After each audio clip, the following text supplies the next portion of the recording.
Assalamualaikum warahmatullahi wabarakatuh. Saya dengan nama Muhammad Fajar Ramadi dengan NIM 200240014040 dari kelas A2. Pertama-tama saya akan menjelaskan hard disk dalam 3 menit ini. Hard disk adalah juga dikenal sebagai drive atau HDD. Hard disk drive adalah perangkat penyimpanan magnetik yang digunakan untuk menyimpan dan mengakses data dalam komputer.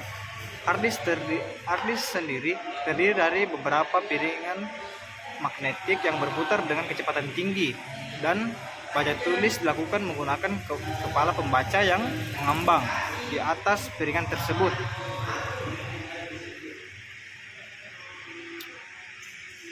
Ini yang disebut namanya hard disk. Beberapa kelebihan dari hard disk yaitu: 1. Kapasitas penyimpanan yang lebih besar.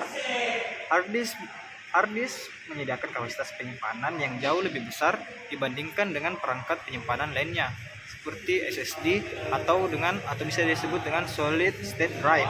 Kapasitas hard disk bisa mencapai beberapa terabyte atau TB yang cukup untuk menyimpan sejumlah besar file dan data. Kedua, harga yang terjangkau. Hard disk biasanya lebih terjangkau dibandingkan dengan SSD. Harga per gigabyte penyimpanan pada hard disk cenderung lebih rendah, sehingga lebih ekonomis untuk menyimpan data dalam jumlah besar. Ketiga, toleransi terhadap goncangan. Hard disk memiliki keunggulan dalam toleransi terhadap goncangan dan getaran fisik, meskipun masih rentan terhadap kerusakan akibat goncangan yang berlebihan atau jatuh. Hard disk lebih tahan terhadap situasi tersebut dibandingkan dengan SSD yang tidak memiliki komponen mekanik. Baiklah, setelah itu kelemahan dari hard disk. Yang pertama, kecepatan transfer yang lebih lambat. Hard disk menggunakan komponen mekanik yang menyebabkan kecepatan transfer data yang lebih lambat dibandingkan dengan SSD. Ini berarti waktu akses ke data yang disimpan dalam hard disk lebih lama, dan waktu untuk booting sistem atau loading aplikasi bisa membutuhkan waktu lebih lama dibandingkan dengan SSD. Yang kedua, rentan terhadap kerusakan fisik. Karena memiliki komponen mekanik, hard disk rentan terhadap kerusakan fisik akibat goncangan, getaran, atau jatuh. Jika hard disk mengalami kerusakan fisik, data yang disimpan di dalamnya dapat hilang secara permanen. Kemudian yang ketiga, konsumsi daya yang lebih tinggi.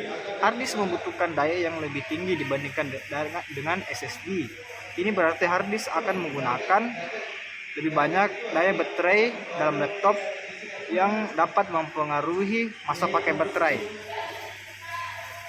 Baiklah, yang kedua yaitu RAM atau biasa disebut dengan Random Access Memory.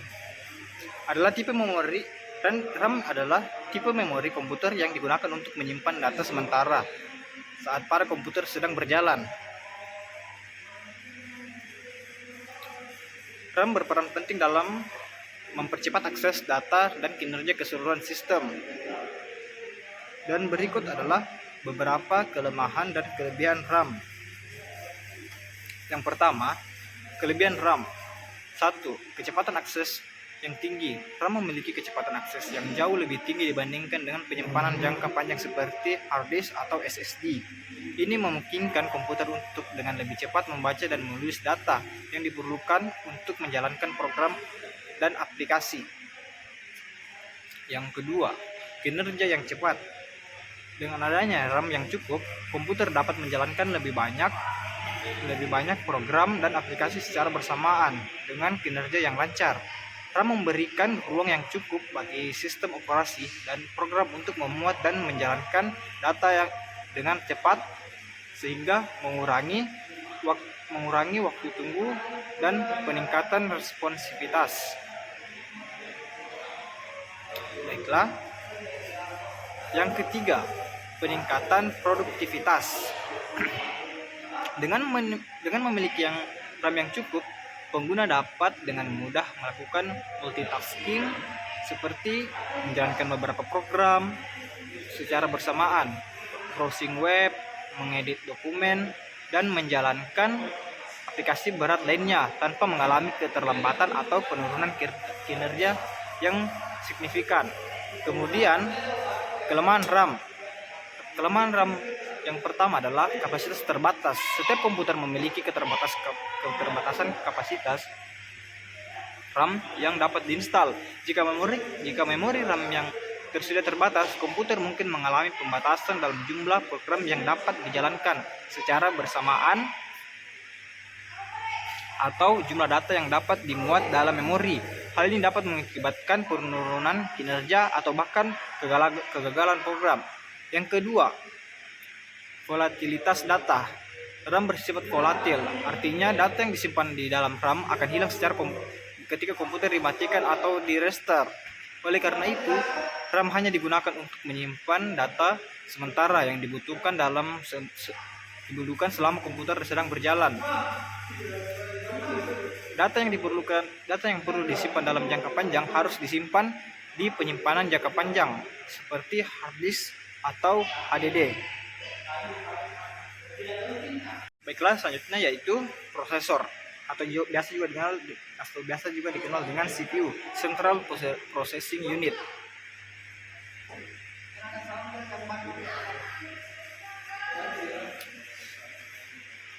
Ini adalah komponen inti dalam sebuah komputer yang bertanggung jawab atas pemrosesan instruksi dan menjalankan operasi komputasi. Prosesor adalah otak komputer yang melakukan operasi aritmatika, logika, dan kontrol yang diperlukan untuk menjalankan program dan menjalankan tugas komputasi. Berikut adalah beberapa kelebihan dan kelemahan prosesor. Yang pertama, kelebihan prosesor. 1. Kecepatan dan kinerja. Prosesor modern memiliki kecepatan yang tinggi dan kemampuan komputasi yang kuat yang memungkinkan untuk komputer untuk menjalankan program dengan cepat dan menjalankan tugas komputasi yang kompleks. Semakin tinggi kecepatan prosesor, maka semakin cepat komputer dapat mengeksekusi instruksi dan menjelaskan tugas. Yang kedua, multitasking. Komputer modern dilengkapi dengan teknologi multitasking yang memungkinkan komputer untuk menjalankan beberapa program secara bersamaan. Dengan adanya prosesor yang kuat, komputer dapat dengan mudah menjalankan aplikasi yang berat, multitasking kompleks, dan menjalankan tugas komputasi paralel. Kemudian yang ketiga, peningkatan efisiensi energi. Prosesor terbaru sering dilengkapi dengan teknologi efisiensi energi yang membantu mengurangi konsumsi daya dan panas yang dihasilkan. Hal ini dapat meningkatkan masa pakai baterai pada laptop dan mengurangi kebutuhan pendinginan aktif pada desktop. Kemudian, kelemahan prosesor adalah yang pertama, keterbatasan kapasitas. Prosesor memiliki keterbatasan kapasitas pemrosesan yang ditentukan oleh desain dan spesifikasi mereka. Jumlah instruksi yang dapat diproses dalam satu waktu memiliki batas, dan jika tugas komputasi yang diminta terlalu kompleks atau berat, maka prosesor mungkin mengalami keterbatasan dan kinerja sistem dapat menurun. Yang kedua, ketergantungan pada komponen lain. Prosesor bekerja sama dengan komponen lain dalam komputer seperti RAM dan penyimpanan untuk menjalankan tugas komputasi. Jika komponen lain tidak cukup cepat untuk memiliki keterbatasan, maka kinerja keseluruhan sistem dapat terpengaruh meskipun prosesor itu sendiri cukup kuat. Kemudian yang ketiga, kelebihan panas. Prosesor menghasilkan panas saat bekerja, terutama prosesor dengan kecepatan yang tinggi. Kelebihan panas yang menyebabkan overheating dan dapat merusak komponen lain dalam sistem jika didinginkan dengan baik. Oleh karena itu, perlu memperhatikan pendinginan yang memadai untuk menjaga suhu prosesor dalam batasan yang aman. Baiklah, kemudian motherboard.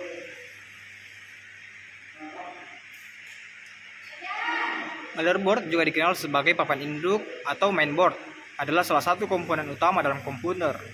Motherboard berperan sebagai penghubung antara semua komponen perangkat keras yang ada di dalam komputer, termasuk prosesor, memori, kartu grafis, kartu suara, dan banyak lagi.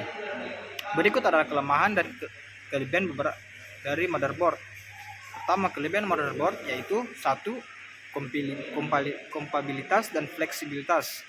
Motherboard menyediakan soket dan konektor yang kompatibel dengan berbagai jenis komponen perangkat keras.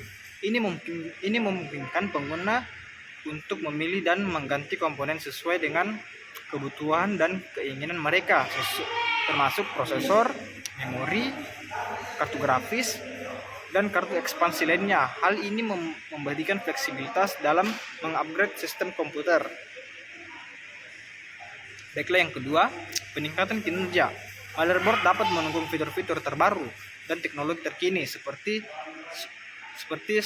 PCIe atau yang memungkinkan penggunaan kartu grafis atau kartu suara terbaru.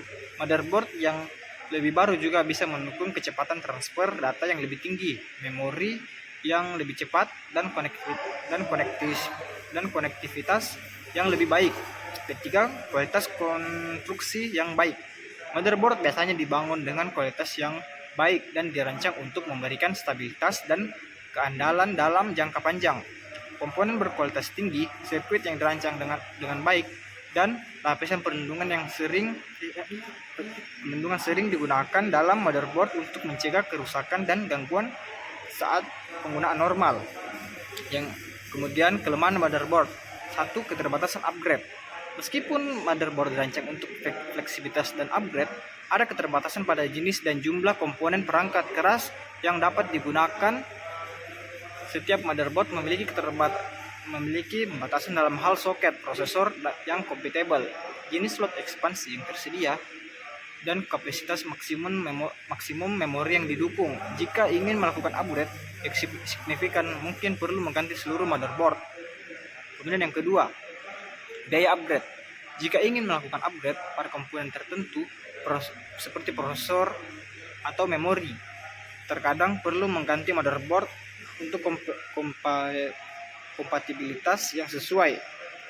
Hal ini menjadi biaya tambahan yang signifikan, terutama jika motherboard yang lebih baru dengan fitur-fitur yang diperlukan memiliki harga yang lebih tinggi.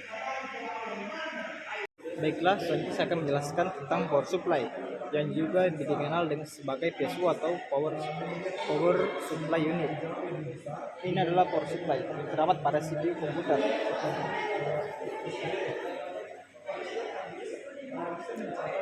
Power supply adalah komponen dalam sebuah komputer yang menyediakan daya listrik yang diperlukan untuk menjalankan sebuah perangkat keras.